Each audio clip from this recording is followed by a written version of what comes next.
Hi, welcome to the Arbor Gate. I'm Beverly Welch, and I'm here with my dear friend Casey O'Quinn.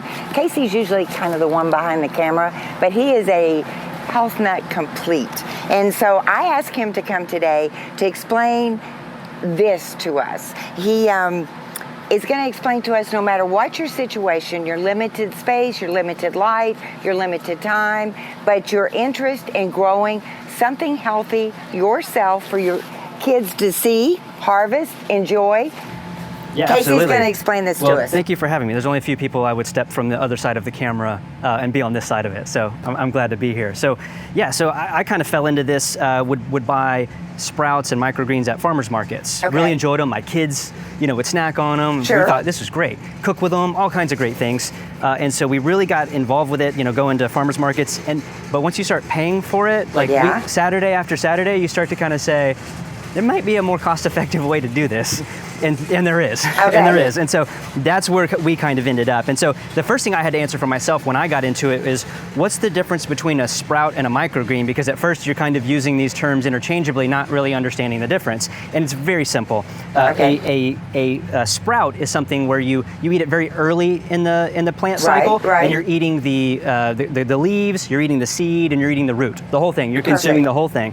Whereas a microgreen, you're letting it grow a little longer, get a little further along, and you're actually cutting it, and you're just eating the upper portion of the plant, the leaves and the stalk and that kind of thing. So that's really the main difference. The only other thing being whether you grow it in soil or hydroponically, so just with water. And so that's the easiest place to start. I've kind of moved on, and I really enjoy growing in soil. Yeah. I love your soil compost. That stuff is great for this.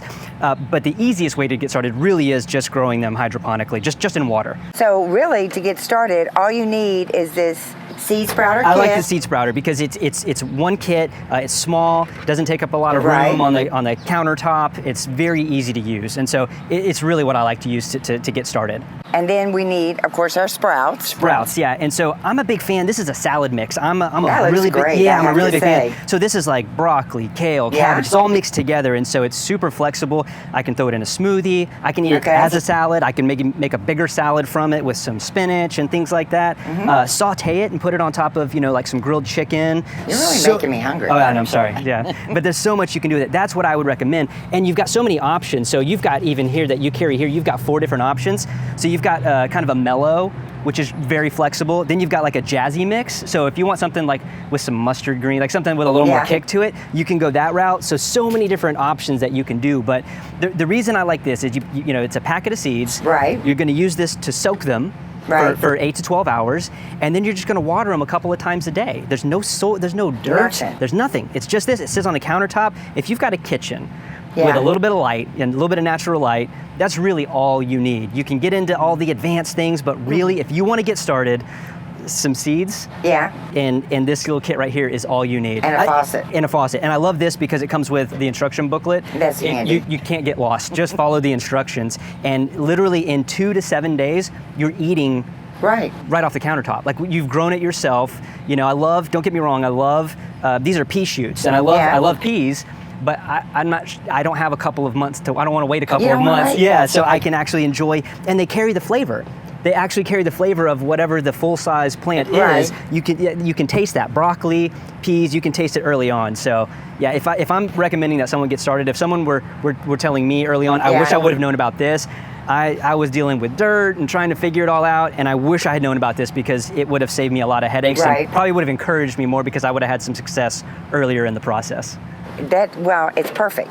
And so cost savings is obvious. Oh yeah, when you go to the farmer's market and you're shelling out $5, $8 for a small bag, and then you realize you can grow all of this for a fraction of that price. You realize, and it can't have a long shelf life either. Once no, it's really, harvested, it really doesn't, and that's why it benefits you to do it at home in a small container like this, because you harvest and you're using it across a few days. Well, as you're finishing up, your next batch is ready to go. So when we really get into this, we need 2 or 3. So we have something at each stage, so we always have something ready to harvest? That would be, once you get going, that's ideal, is whether you're using the trays or whether you're using this, you kind of have a cycle going, and so you've always got some fresh greens ready to go.